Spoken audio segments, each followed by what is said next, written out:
A day after APD said it did not know of any more incidents leading up to the killing of 9-year-old Omaree Varela, we learned that, in fact, there was another one. It turns out an APD officer was sent to investigate a third report of abuse.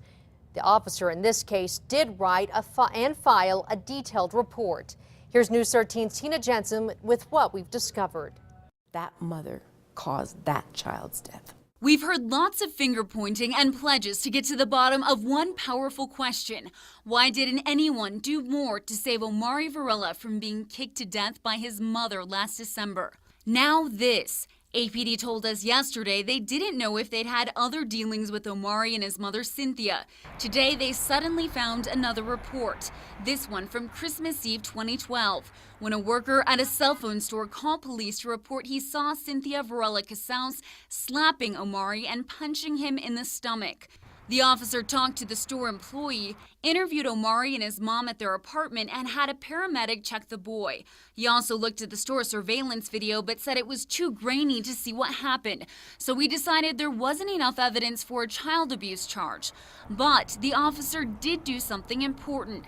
He called CYFD. The incident at the cell phone store was just 2 months after APD and CYFD were called to Omaree's school to check an injury to his face. That officer chose not to arrest Cynthia Varela Casals, and the boy went home with her, even though CYFD did chalk that up as a substantiated claim of abuse.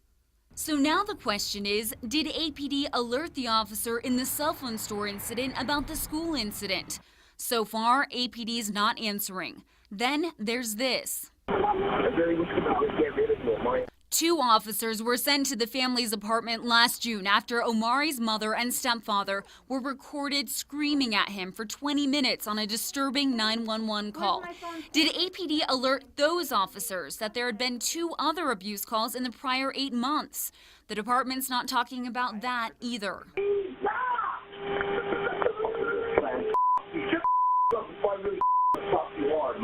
We do know those 2 cops never bothered to listen to the 911 call like the dispatcher suggested, which let Omaree's mother and stepfather deny the brutal verbal abuse on the recording. The 2 officers didn't talk to Omaree either.